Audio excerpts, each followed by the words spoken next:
19. februārī Rūjienā tika atklāta renovētā tautas skola. Jau kādu laiciņu iepriekš tika atjaunota ēkas fasāde un nu beidzot jaunu izskatu ieguvušas arī iekštelpas. 1995. gadā šeit jau reiz tika atklāts šāds nams, kura aktīvā darbība pieklusa 2000. gadā. Taču oficiāli tās pastāvēšana nav pārtraukta nekad.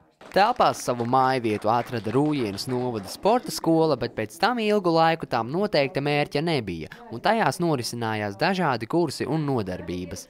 Tagad tautas skola galvenokārt kalpos kā Rūjienas amatnieku biedrības Rūzele mājas. Mums bija tāds sapnis, ka varētu būt pašiem arī savas mājas, ne tikai varētu izmantot kādu citu zāli. Un varētu teikt, ka šodien tas sapnis ir piepildījies. Šodien tiek atvērta Rūjienas novada tautas skola un arī Rūjienas amatnieku biedrības Rūzele apmācību centra telpas.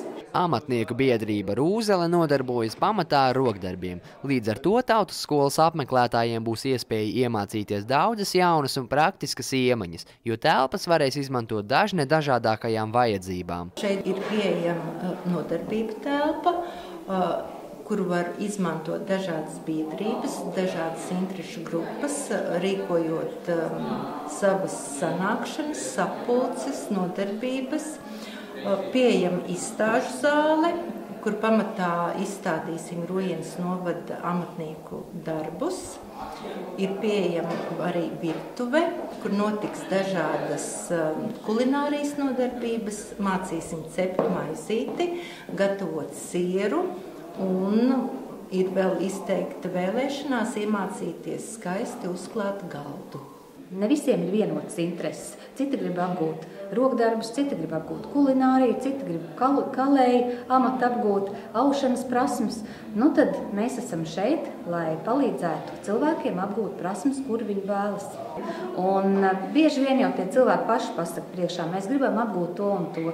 Piemēram, tagad piedāvājumā būs maizes cepšana, sieras iešana, un tie pasniedzēji jau nav jāmeklē nekur no tālienes, jo daudz amatus šeit vietējie iedzīvotāji jau zina. Un tad mūsu mērķis ir tāds, ka tie cilvēki, kas šeit jau ir apgūši kādas prasmes, viņi savas prasmes nodod tālāk cilvēkiem, kur tās grib apgūt. Sistēma mums ir tāda, mēs izsludinām apmācību kursu, mums piesakās cilvēki un tad notiek šī apmācība. Tautas skola būs atvērta visiem Rūjienas un arī kaimiņu novadu iedzīvotājiem. Darba laiks nebūs katru dienu no 8 līdz 5, bet kad tiks organizēta kāda nodarbība, pilsētas mājaslapā un e-pastos tiks izsūtīta informācija.